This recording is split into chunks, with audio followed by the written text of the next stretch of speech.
Isang maligayang pagbati po sa ating mga manonood. Kami po ay natutuwa na kayo ay aming makasama sa pagpapatuloy po ng ating programang Sharing the Vision. Ako po si Rachel Go at kasama po natin si Pastor Brian Tolentino na siyang Assistant Director ng Ellen G. White Estate dito po sa Pilipinas. Magandang araw, Pastor Brian. Hello, Rachel, at hello din po sa lahat ng mga sumusubaybay ng programa nating ito. Alam ko po makikinabang kahit marami kayong matututunan sa pagkakataong ito. Pastor, nung mga nakaraang episode po natin, kinilala natin si Mrs. White at nalaman natin na kagaya rin ng isang normal na tao, marami din siyang mga struggles na pinagdaanan. Ngayon naman, Pastor, maaari niyo po bang sabihin sa amin, ano ba yung epekto, ano ba yung impact ng ministry ni Mrs. White sa Adventism? Ayan. Alam mo, hindi mo pwedeng alisin si Ellen White pagka pinag-usapan mo ang Adventism. Parang ano siya parang naka-intertwine siya. So, pagka tinanggal mo yung Ellen White, mawawala na rin yung Adventism kung tutuusin. Kasi titingnan natin yan from the history's background, titingnan natin yan kung ano yung mga sinulat ni Ellen White at kung paano natin sinasagawa yung ating ministry ngayon. Lagi yang nakakabit kay Ellen White. Simulan natin. Nung pinanganak si Ellen White, 1827, so to be exact, November 6, 1827, siya ay nabuhay sa isang Methodist family. So kung titingnan natin, yung Methodist family, may background ito ng sanctification. Kasi yan yung pinaka-number 1 na doctrine sa Methodism, sanctification. So ito naidikit na rin sa Seventh-day Adventism. Pangatlo, nung na-convert siya, actually nung 1841 sa Braxton Camp, na-convert siya. Ang number 1 na paraan ng conversion niya, di ba sabi ko sa'yo, natatakot siya, namamatay kasi baka hindi siya maligtas, hindi siya prepared. Natatakot din siya mabuhay kasi parang napaka-weak niya para mabuhay. Pastor, na-convert siya bilang Methodist? Na-convert siya bilang Christian sa Methodist. Okay. So, ang conversion na ito ay nangyari, kumbaga, yung tinatawag natin salvation, ay nangyari nung nakarinig siya sa Braxton Camp ng isang sermon. So, doon sa sermon na yon, binanggit na si Esther, sa Esther 4 verse 16 yung, if I perish, I perish. Okay? Binanggit doon na huwag tayong mag-alinlangang lumapit kay Kristo. Kagaya ni Esther, na hindi nag-alinlangang lumapit kay King Ahasuerus. So, paglapit niya, alam niyang either mamamatay siya or mamamatay siya. Di ba? Kasi kung hindi siya lumapit, papatayin din naman siya dahil Hudyo siya. Di ba? Pag lumapit naman siya at nagulat yung Ahasuerus, papatayin siya kasi bawal na lumapit. Paano kung tanggapin siya? So, ang tanong doon, ang Diyos ba, pag lumalapit ba tayo, tatanggihan ba tayo? Kagaya ni Ahasuerus, meron bang chance na mag-no ang Panginoon pag lumapit tayo? Wala, di ba? Tatanggapin tayo ng Panginoon. Magmula nagkaroon na siya ng panibagong view tungkol sa Diyos. Na ang Diyos ay walang no. Hindi nagno-no ang Diyos. Hindi ang Diyos ay galing sa no, kailangan kumbinsihin mo siya papunta sa yes. Ang Diyos laging yes. Wala kang gagawing paraan para mag-no siya. Yun. So, nabaptize siya noong 1842, almost 1 year pagkatapos niyang ma-convert. Sabihin na natin magkaroon. Pag sinabi natin conversion, nakaranas siya ng assurance of salvation. Kaya, sabi niya sa nanay niya nung na-convert siya, Nay, bakit iba yung kulay ng mundo? Bakit napaka-green, ang mga flowers ay mas makulay ngayon? Sabi nung nanay niya, ayan na yung tinatawag nating conversion. Pero, Pastor, pagkatapos ng conversion niya na yun, doon na ba nag-start na nagsulat siya ng mga lathalain o bago pa ba sa kanya, meron pa bang ibang mga naging propeta na tinawagan? Okay. Actually, nung ma-convert siya, this is 1842, di ba? Nabaptize siya. 1843 na ngaral sila William Miller, narinig niya ito. 1844 nagkaroon ng Great Disappointment. Pero between 1842 to 1843, meron ng tinatawag ang Panginoon na mga messenger para i-encourage ang bayan ng Diyos. So, tingnan natin, Una ay si William Foy. Si William Foy nabuhay mula 1818 hanggang 1893. Pero nung 1842, ay medyo dark yung complexion niya, medyo itim siya, no? So, tinawag siya ng Panginoon para i-prepare ang bayan ng Diyos sa great disappointment. At the same time, encourage sila na mag-focus kay Jesus. Yun lang naman lagi ang message dito sa tatlong tinawagan ng Panginoon eh. Pero hanggang dun lang yung panawagan ng Panginoon sa kanya, hanggang 1844 lang. Pero itong si Hazen Foss, Sumunod kay William Foy. Sumunod kay William Foy, iba naman ang panawagan sa kanya ng Panginoon. Ang panawagan sa kanya ng Panginoon ay post-1844. So, ibig sabihin, encourage yung great disappointed. So, pero ang problema sa kanya, hindi siya nagsalita, hindi niya in-encourage. Hindi siya nag-encourage, hindi siya nagsalita, hindi niya sinabi yung vision. In fact, patuloy niya itong niresist. Kaya ang ginawa sa kanya ng angel, sinabi sa kanya ng angel, ibinigay na, inalis na sa iyo, at ibinigay na yung pagkakataon para magmensahe sa isang weakest of the weak. At doon na pumasok si Mrs. White. Ayun, doon na pumasok si Mrs. White. Pero mapapansin mo, before 1844, binigay na, October 22, 1844, binigay na yung mensahe. Pero napanis na yung mensahe, nag-1844, great disappointment na, hindi man lang niya naibigay. Kung sana naibigay niya, yung casualty sana, o konti sana ang siguro umalis. O kaya naintindihan sana nila, naalala mo. Hindi ganun kadami yung casualty na nag-alisan. Kasi 50,000 na mga Adventist, yung mga Millerite, ang natira na lang ay only a few. Sabihin na natin bilang sa kamay, yung mga natira. Kasi hindi nga na-deliver. Nang maayos. Nang maayos yung message. Dahil natakot siya. Alam mo nangyari sa kanya, palagi siyang natatakot, tapos pakiramdam niya ay hinusgahan na siya ng Diyos. Parang tinuldukan na siya ng Diyos. Alam mo kung ano naging end up nila? Si Foy ay naging minister pa rin, tuloy-tuloy pa rin siya. Pero si Foss, nawala na siya sa religious life. Hindi na siya naging religyoso, umalis na siya. Tapos si Ellen White naman, umangat na ng umangat yung kanyang ministry. So si Ellen White naman tinawagan, nung 18 years old siya, actually mga about 17 or almost 18, tinawagan naman siya nung December ng 1844 para i-encourage sila. So basically, nagkaalaman sila ng kanilang mga mensahe kasi naririnig nila o nagtitestify sila. Sabi ni Foss, yan yung mismong ibinigay sa akin, kaya lang nawala na sa akin. Kahit na anong gawin niya, hindi niya na rin maalala, wala na rin siya. So, nawalan siya ng office. So, delikado pala talaga yun, tumanggi sa panawagan ng Panginoon. Pero noong 1844 ng December, ano yun sa Rhode Islands, nag-gather sila. Ang objective ni Ellen White sa kanilang pananalangin ay i-encourage yung kanyang mga kasamang babae. Sa kanyang kagustuhang i-encourage sila, pumasok sa kanyang espiritu ng Panginoon. Usually kapag nasa vision siya, ano siya, yung titingin siya sa langit na parang tumatagos ng malayo yung kanyang tinitingnan kahit na may kaharap siyang gano'n, nandun sa likod yung tingin niya. Ang sabi niya, glory, glory, glory. Lumiliit yung words niya pero mas nagiging profound. Nung makita niya ito, nakita niya sa isang vision yung bayan ng Diyos ay nagta-travel. Hinanap niya, sabi niya, nasa na yung Advent na bayan ng Diyos?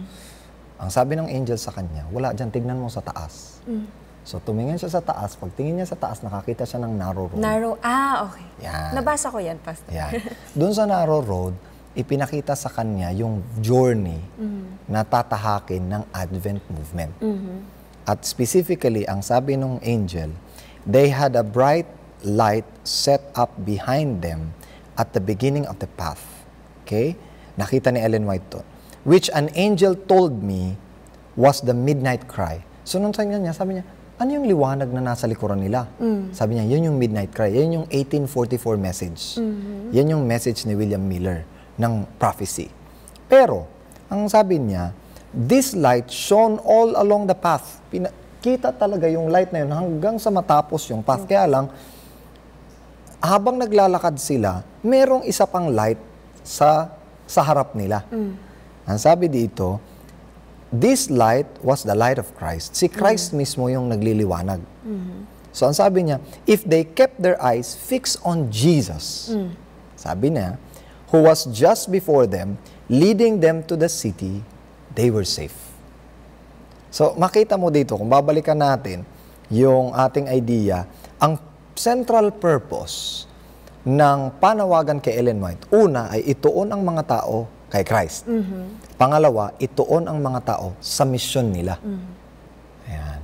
So, kung mapapansin mo, nung sabihin sa Revelation chapter 10 na prophesy again to every nation, kindred, and tongue, ang ibig sabihin ay ipangaral mo ulit. Ipangaral ulit sa bawat bansa, wika, at mga lipi. So, kasi ang nangyari, noong 1844, pagkatapos ng Great Disappointment, inisip na ng ating yung mga pioneers natin, na tapos na ang gawain. Darating na ang Panginoon. Pero sa vision ni Ellen White, ipinapakita na nagsisimula pa lang ang gawain. So, Pastor, nung isa rin po pala sa mga main purpose nung pagtawag kay Mrs. White is talaga yung maging isa siya sa mga pioneers or founder nung mismong Seventh-day Adventist. Wala pang Seventh-day Adventist noon eh. Ano pa lang, Adventist movement pa lang. Ngayon, magpa-found sila ng church. At ang church na to, ang foundation niya ay ituon ang lahat kay Kristo at ipakalat si Kristo sa buong mundo. So basically, medyo hindi naman malayo, pero kung tutuusin, parang nag-refocus yung Adventism. Hindi sa pagdating ng Panginoon, kundi sa pagpahanda sa pagdating ng Panginoon. Iba yung pagdating lang ng Panginoon at paghahanda. Paghahanda. Ano yung paghahanda? Ipakilala si Kristo sa lahat ng mga tao sa buong mundo. Anin mo naman yung pagdating ng Panginoon. Kung hindi naman kilala ng mga tao si Kristo, di wala rin silang ini-expect na darating. So basically, hindi naman nila kilala kung sino darating. Pastor, meron bang binigay na tao ang Panginoon na para makatulong ni Mrs. White na maging founder ng Seventh-day Adventist? Well, tulong-tulong yan eh. Ibig sabihin, hindi mabubuhay ang isa sa isang pagkakataon lang.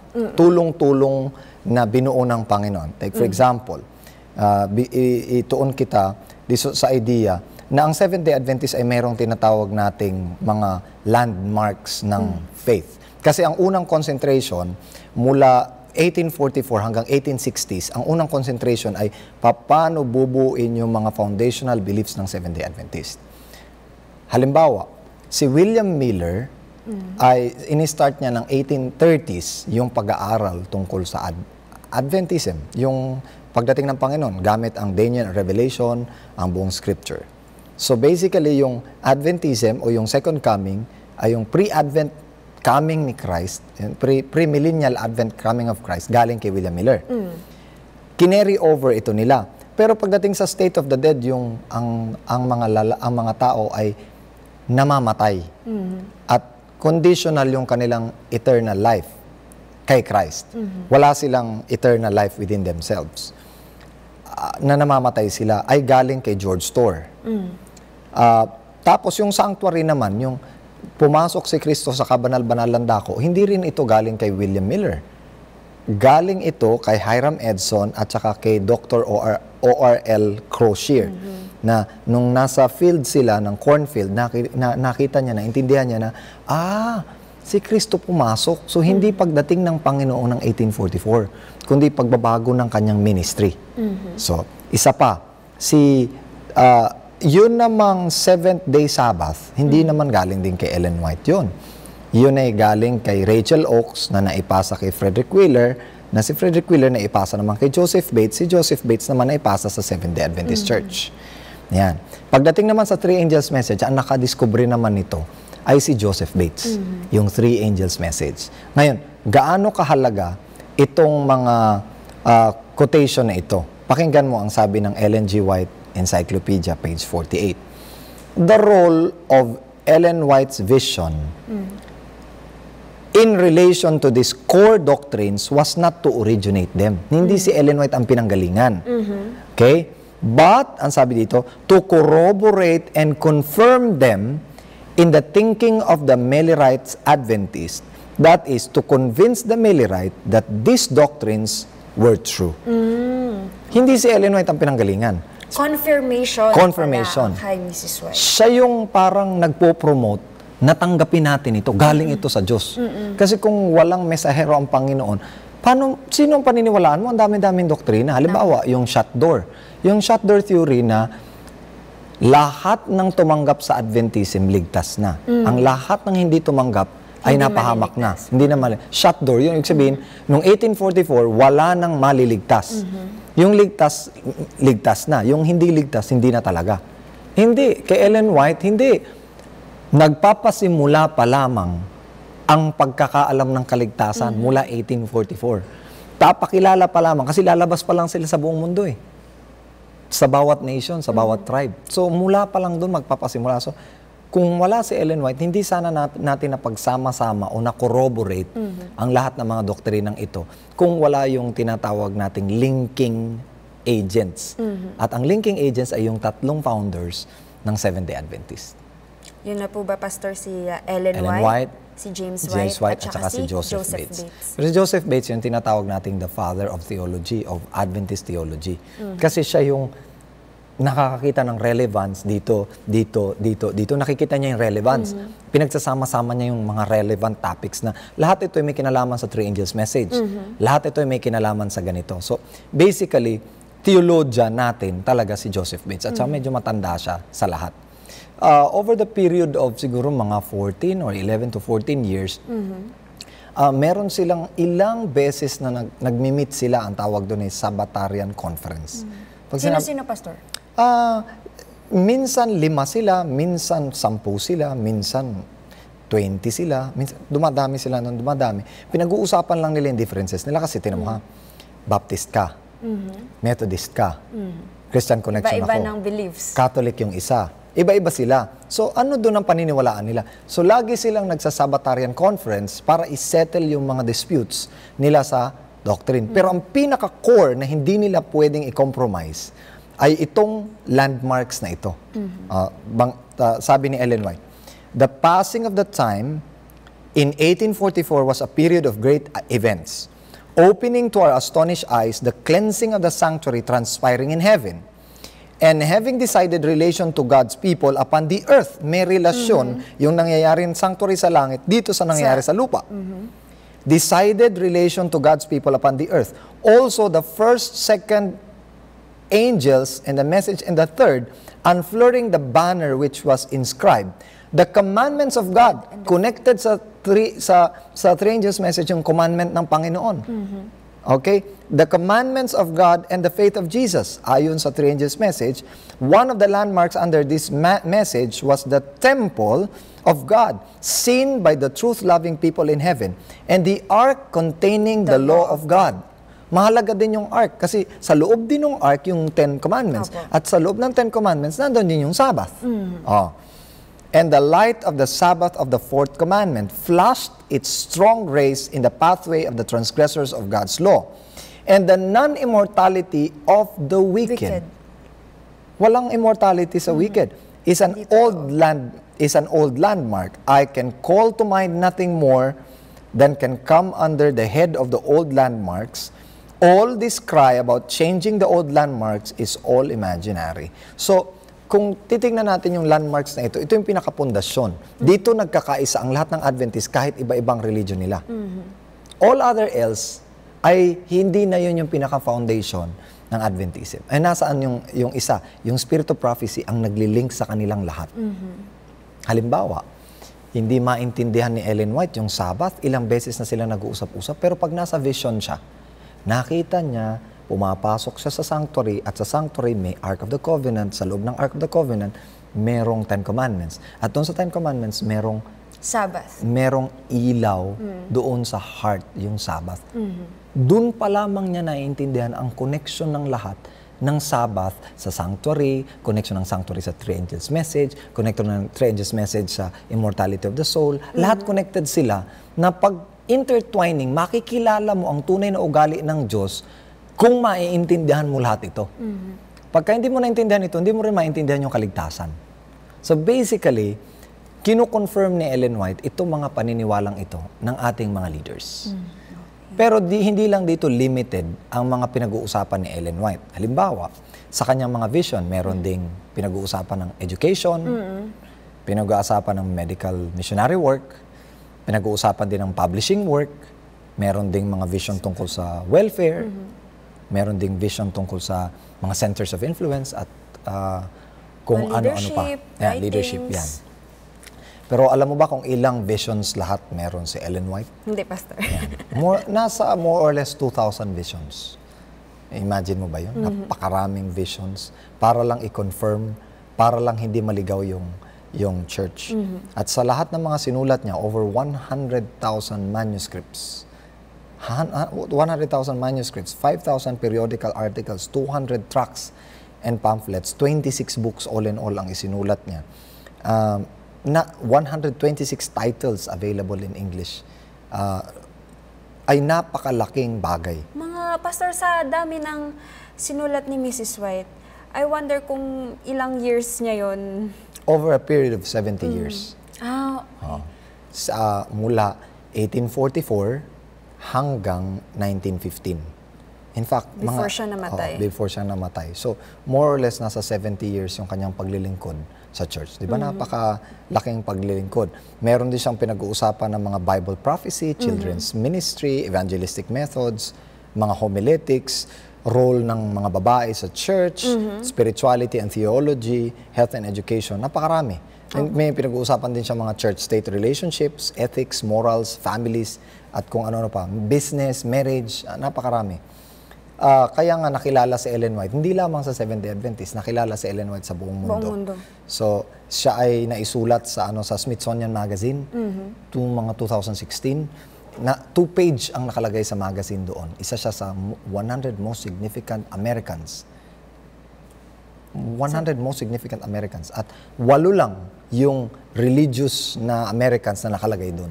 At isa siya doon. Isa siya doon sa 8 na yun. At hindi lang isa siya doon. 2-page ang idinivote sa kanya. Samantalang yung iba, ganyan lang kapipiraso. Sa kanya yung buong 2 pages ang nakadevote kay Ellen White. Ibig sabihin, napakalaki ng impact na na-create niya, hindi lamang sa Seventh-day Adventist, kundi sa buong mundo. Pastor, paano na-inspire si Mrs. White na, di ba, syempre nagsusulat siya? Paano yung parang releasing noon or parang yung publishing noon? Kasi di ba yung panahon naman noon, hindi naman kagaya ng panahon ngayon na may mga machines na tayo. Tingnan natin, one time, nagkaroon siya ng vision. Sa kanyang vision, ipinakita kay Ellen White, halimbawa ito, sabi niya, pinakita kay Ellen White na kailangan mag-publish ng maliit na tract, maliit na pamphlet. Ang sabi sa kanya, sa publishing ministry, page 16, "From this small beginning, it was shown to me to be like streams of light that went clear around the world." Para mga atom leaves ang sabi kay Ellen White. So ang sabi sa kanya, mag-publish lang kayo ng maliit lang na pamphlet. Tapos mula dito, ibigay nyo sa mga tao at ang mga tao susuporta financially sa inyo. Financially susuporta sila. At yung finance na ibibigay nila, yun ang mag-aano kayo para i-publish. Biruin mo yung unang pagpapublish nila, naglinis pa si James White ng ektaryang lupa para lang ma-publish. Para lang ma-publish yung isang maliit na pamphlet na ang tawag ay Present Truth. Tapos noon, nagbigay ang mga tao. Nung nagbibigay ang mga tao, nung pinapadala nila, lumalaki yung publishing house. Hanggang sa dumami ang mga publishing house, lahat yun halos sumusulat si Ellen White ng kanyang mga writing sa iba't ibang publishing house. So, ganun lumalaki ang gawain ng Panginoon. At alam mo ba, si Ellen White ay isang magaling din na speaker. Minsan nagsalita siya sa 20,000 katao nang walang PA system. Ganun kalakas yung kanyang boses. Hindi lang yun. One time, sa kanyang pagsasalita, ang mga tao parang parang mamamatay na siya, namumutla na siya. Pero habang nagsasalita siya, tumataas yung kanyang, namumula siya, tapos nabubuhay yung kanyang buong dugo. Doon niya nakikita na talagang ginagabayan siya ng Panginoon. Meron din, noong 1861, malaki din ang impact ni Ellen White. Nagtatanong ang mga tao kasi noon, donate lang ang mga tao. Buti, Pastor, may mga nagdo-donate. Nagdo-donate lang, maliliit lang. Pero nung pag-aralan nila, gaano ba talaga kalaki ang dapat ibigay sa gawain? So, sabi ni Ellen White, yung ika-po kailangan ibigay. 10% ng ating kinikita kailangan ibigay. Wala pang ganun nun. So parang in-emphasize lang din ni Mrs. White yung importance ng tithe o Ng nung tithe. ikapo na Na nasa mismong Old Testament nasa na. kalagay Pero nakalagay hindi sa Bible. lahat ng mga churches, ng Christian churches, nagtatithe. Tandaan mo, nagbibigay lang sila ng offering kung donations kung magkano lang gusto nila. Pero hindi sila nagbibigay ng tithe. Ang sabi ni Ellen White, but every heart will be tested, every character developed. It is the principle that God's people must act upon. And the living principle must be carried out in the life. Will man rob God? Yet ye rob me? But ye say, wherewith we rob thee? In tithes and offerings. So magmula nun, dahil nabuo na yung tithes and offerings natin, lumakas ang misyon ng Seventh-day Adventist Church. Kaya nung lumakas ang misyon ng Seventh-day Adventist Church, nakakarating na tayo sa iba't ibang mga lugar. Ang tawag natin dito ay systematic benevolence. May tithes na, may offering na, nakapagpapatayo na ng church at ng mission at ng publishing, lumakas na ng lumakas. At ang mas Seventh-day nakarating Adventist yung Church. mga sulatin ni Mrs. White sa iba't ibang lugar. Pastor, nako, sayang naman at mas gusto pa natin sanang pag-aralan kung paano pa mas naging malaki yung impact ng ministry ni Mrs. White sa Itutuloy Adventism. natin yan. Pero yun nga, Pastor, ituloy na lang po natin sa ating susunod na episode. Ngayon, Pastor, may gusto pa po ba kayong mensahe na iparating sa ating mga manonood? Ayun, sa mga nanonood po natin, siguro ngayon lang, first time nyo naririnig ang mga bagay na ito. Pero sana na-encourage kayo na ang church na ito ay hindi lamang nalikha ng basta-basta na lang ng isang tao, dalawa. Pero ang Diyos talaga ang gumabay sa church na ito para matupad natin yung mission. Una, ipakilala si Kristo sa buong mundo. Pangalawa, yung maipakalat ang pabalita bago siya dumating para ma-ready ang lahat ng mga tao na maligtas din naman sila. Hindi yung tayo lang naligtas na nakaalam ng katotohanan, kundi ang lahat ng mga tao ay makaalam ng katotohanan at mangaligtas sa pagdating ng Panginoon. Okay. Pastor, maraming salamat po at marami na naman po tayong natutunan. Sa ngayong pong oras na ito, pwede niyo po ba kaming ipanalangin at ang ating mga manonood? Sige, tayo po yung manalangin. Dakila po namin, Diyos, salamat po sa kaloob ninyo ng propesiya sa iglesyang ito upang ituon muli ang aming pag-iisip kay Kristo at upang kami, Panginoon, ay sumipag na ipakilala si Kristo sa lahat ng mga tao bilang aming misyon upang ang sino mang sa Kanya'y tumanggap ay maligtas at makapiling namin sa buhay na walang hanggan na inihanda ninyo para sa bawat isa sa amin sa pangalan ng Panginoong Hesus. Amen. Ayan. Naku, maraming salamat, Pastor Bri. At alam ko pong marami pong natutunan ako at ang ating mga manonood. Kaya po, iniimbitahan po namin ulit kayo na sa susunod na episode ay magsama-sama pong muli tayo upang pag-aralan pa ng patuloy kung ano pa nga ba ang mga naging impact at significance ni Mrs. White sa Adventism. Dito lamang po yan sa Sharing the Vision.